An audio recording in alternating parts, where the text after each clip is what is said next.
আসসালামু আলাইকুম। দেশ বিদেশ টিভি থেকে হুসেন বলছি। আমার চ্যানেলে সবাইকে স্বাগতম। আমাদের দেশে রাজনীতিতে এখন আওয়ামী লীগ অনেকটা কোণঠাসায়। এখন মাঠ দখল করে আছেন বিএনপি, জামাত এবং ছাত্ররা। এখন আওয়ামী লীগকে কোণঠাসা শুধু করা হয়েছে তা নয়, আরও যাতে করা যায় চারিদিকে চাপ তৈরি হচ্ছে প্রতিনিয়ত। এবং এই চাপ এখন ব্রিটেনে এসে পর্যন্ত লেগেছে, কারণ ব্রিটেনের একজন বাঙালি এমপি আছেন এবং তিনি এক মন্ত্রী, সিটি মিনিস্টার টিউলিপ সিদ্দিক, যিনি শেখ হাসিনা পরিবারের সদস্য, তার বোনের মেয়ে। এখন তার নামেও দুর্নীতির তদন্ত শুরু হয়েছে। অভিযোগ, রূপপুর পারমাণবিক কেন্দ্রে যে চুক্তি হয়েছিল রাশিয়ার সাথে, সেখান থেকে নাকি তিনি 5 বিলিয়ন, তিনি এবং তার পরিবার 5 বিলিয়ন নিয়েছেন ঘুষ, এবং সেটা মালয়েশিয়া ট্রান্সফার করেছেন। কিন্তু মালয়েশিয়ার কোন ব্যাংকে কিভাবে কতটা দিন, এইসব নিয়ে কোনো তথ্যপাত্র নেই। এবং দুদক সিদ্ধান্ত নিয়েছে যে তারা এই দুর্নীতির তদন্ত করবে।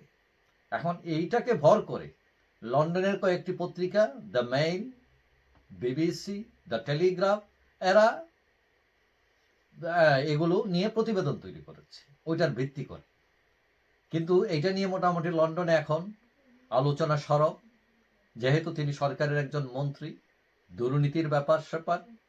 কিন্তু তাদের এই প্রতিবেদন খুব একটা আমলে নেয়নি ব্রিটিশ সরকার।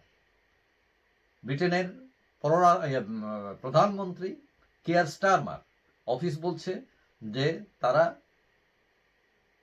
তারা মানে প্রধানমন্ত্রী এখনো আস্থাশীল টিউলিপের উপর, এবং তিনি বলেছেন যে টিউলিপ দায়িত্ব চালিয়ে যাবেন, কোনো সমস্যা নেই। লেবার পার্টি বলছে, লেবার পার্টি হচ্ছে এখন সরকারে টিউলিপের পার্টি, লেবার পার্টি বলছে যে এইসব হলো মিথ্যা গুজব, এবং এটা হাসিনা বিরোধীরা এইসব করছে রাজনৈতিক ফায়দার কারণে। যদিও বিরোধী দল কনজারভেটিভের এক এমপি বলছেন যে বিষয়টি তদন্তের দাবি রাখে। এখন গতকাল আমরা দেখলাম, গতকাল রোববার, যে যুক্তরাজ্যের মন্ত্রী পরিষদের কর্মকর্তারা এই বিষয় নিয়ে কথা বলেছেন টিউলিপের সাথে। হয়তো তারা জানতে চেয়েছেন যে বাংলাদেশে যে এইসব ঘটনা ঘটছে, আপনার নাম আসছে, হ্যাঁ, এগুলো আপনার সম্পৃক্ততা আছে কিনা, বা আপনি কি ব্যাখ্যা দিবেন, বা আপনার বক্তব্য কি।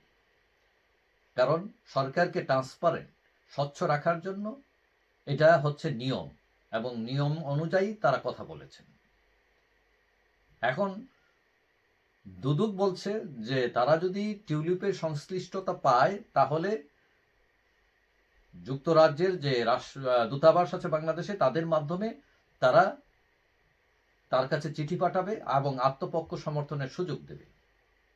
এখন প্রশ্ন উঠেছে যে তার নামে যে অভিযোগ, এটা আসলেই সত্য কিনা, নাকি রাজনৈতিক প্রতিপক্ষকে গায়েল করার একটা সিস্টেম এটা। অবশ্য ব্রিটিশ সরকার এইরকম বাজারি খবরের উপর উপাত্ত ছাড়া তারা এইসব বিষয়কে আমলে নেয় না, কারণ তারা জানে, তৃতীয় বিশ্বের রাজনীতির হালচাল জানে, যে এখানে অনেক গল্প গসিপ করা হয়, এবং ওইসব দেশে ক্ষমতা ধরে রাখার জন্য, ক্ষমতা থেকে সরানোর জন্য বিভিন্ন ধরনের গল্প ফাঁদা হয়। যার ফলে আপাতত ব্রিটিশ সরকার টিউলিপের ব্যাপারে এখনো নো বলছে। তারা বলছে যে তারা এসব বিশ্বাস করে না। এক্ষেত্রে যদি টিউলিপ নিজেকে দোষী প্রমাণিত না হয়, এবং তিনি যদি মনে করেন যে তিনি দোষী নন, তাহলে তিনি চাইলে মানহানির মামলা করতে পারেন বাংলাদেশ সরকারের বিরুদ্ধে। অবশ্য টিউলিপের জন্য স্বস্তির ব্যাপার হচ্ছে তার দল এবং সরকার তার পক্ষেই রয়েছে। তারা এসব অভিযোগকে উড়িয়ে দিয়েছে এবং বলছে এগুলো মিথ্যা। যাই হোক, আমরা আশা করি যে কোনো নিরপরাধ ব্যক্তিকে নিয়ে হেনস্থা করবে না কোনো সরকার, এবং সত্যি যদি প্রমাণিত হন, তার ডকুমেন্ট থাকে, এভিডেন্স থাকে, তাহলে তার উপর সরকার যে ধরনের ইচ্ছা সেরকমই তারা তদন্ত করতে পারে, এতে কোনো আপত্তি নেই।